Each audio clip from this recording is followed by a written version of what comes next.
Hey there, everybody. I am the wonderful DJCinthaBoy, and today I'm bringing you 5 reasons why you are not going flawless in Trials of the Nine. Now, this isn't a video to criticize or critique anybody. This is just a video to help people basically correct some of the mistakes they are doing in Trials of the Nine and why they are not going flawless. Now, basically, this past weekend, me and my team played around 40 matches and we lost one game, and that's because somebody lagged out and it was a 3v4. And it's very easy for us to go flawless this weekend, but I see people on message boards saying how hard it is and what they're doing and what the mistakes they are doing. So if you follow these steps, or if you correct some of these mistakes, I guarantee you will go flawless, or you will at least get better enough so you can eventually go flawless in the future. So starting at number 5, we got using stupid loadouts. Now, I get it. Not everybody wants to use the most OP weapons in the game. Not everybody wants to use the Mida. It's very boring weapon to use. Most scouts are very boring to use. However, if you plan on being successful in this game, you are going to have to adapt to the meta and, become part of the meta. Team shooting is what is going on right now, and that's the best way to be successful just because the time to kill is very high. So if you're running around with, say, that minimum distance and the hard light and using a sniper rifle as your heavy, you are not going to do well in trials. I mean, it's possible to go flawless using that setup. It's possible to win a couple of games. I'm not saying it's impossible, and there's probably some very good players out there that can use that setup. However, if you're average and you're struggling with trials, then maybe you should put on the Mida and, the Uriel's gift and use a rocket launcher as your heavy.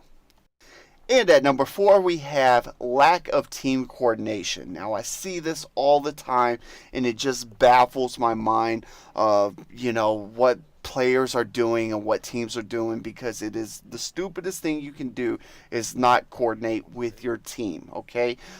Basically, roll together as a group, everybody stick together, everybody do call-outs, everybody, play the objective together, rotate together. Do everything together. Hold your buddy's hand and hug his butt, because the best way to win in trials is basically having your teammates together and team shooting. I mean, that's the best way to overcome any obstacle in trials. And I see this all the time where, it's a team of 4, and 2 players go on the right and 2 players go on the left, or 3 players go one way and 1 person goes the other way.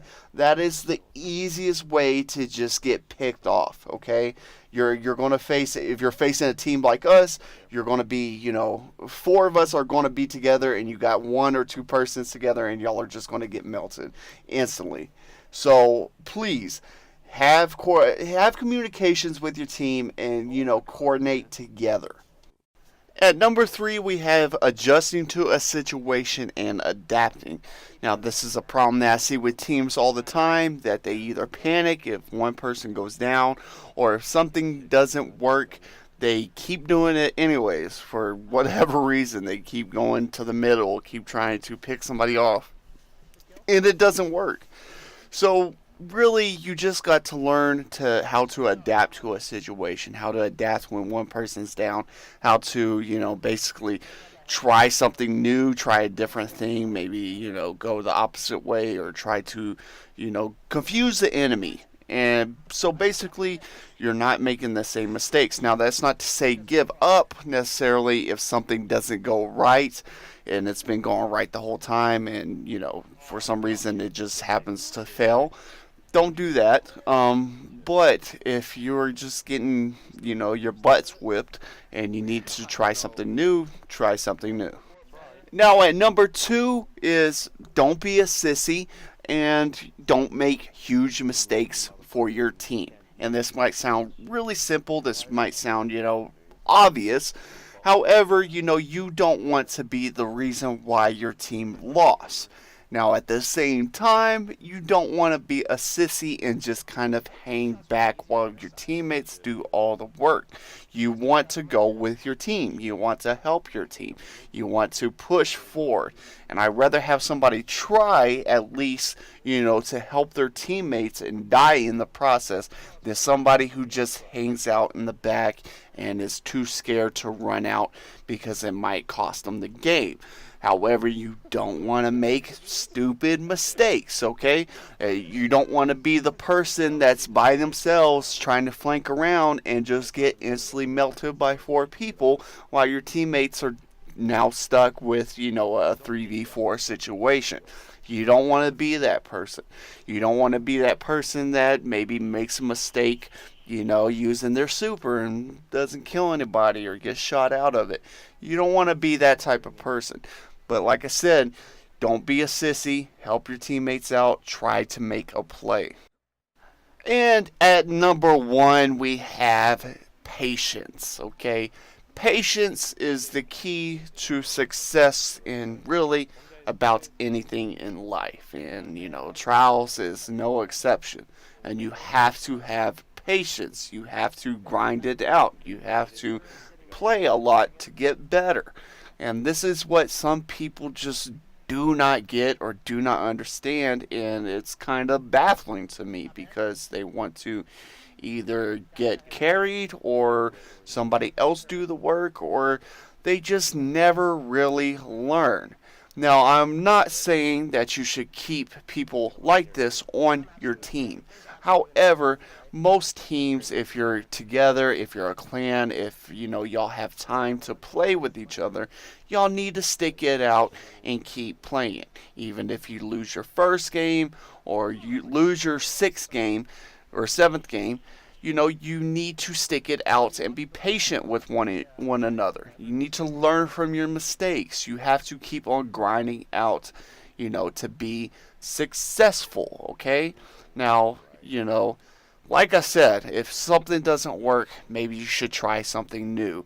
But these people that, expect to go flawless and, that can't go flawless, that don't have the skill set or, the thumbs to go flawless, but expect to go flawless every weekend and, with basically people carrying them, I mean, you got to learn how to play better. I mean, it's just that simple. You have to get good. You have to get better. You can't expect people to help you go flawless and carry you flawless all the time. You're going to have to be the person to make plays. I mean, this is 7 games, and not everybody in these 7 games is scrubs. Now, you can maybe have a good card, a good run, and they're all going to be scrubs. But like you can see here, my clan is facing a known streamer, okay, a butt wipe, and he has somebody else that he goes with. Now these guys are really good. We've played them a bunch of times throughout Destiny 1, and they've beat us a bunch of times. But here, they kind of just get whipped, and really it's because we're rolling as a team, we're communicating, we're not making dumb mistakes, we're using the proper weapons that we need to use, and we win against them. And like I said, you're going to have these games, you're going to have to win these games in order to go flawless if you want to go flawless constantly. So those are the 5 biggest mistakes that I see people make. And if you can correct the majority of these, you will have no trouble going flawless, or at least getting better and good enough so where you can potentially go flawless one day in the future. Because I see people complain all the time about not going flawless, or they have to go to streamers to get carried, and I don't want that. I want everybody to get good and have a little competition, because like I said, we played about 40 games this weekend, and we played against streamers, and we basically had no competition. So yeah, that's basically it for my video. I am DJCinthaBoy. Yeah, and thank y'all for watching my video. Comebacks I've ever seen in the Trials of Osiris.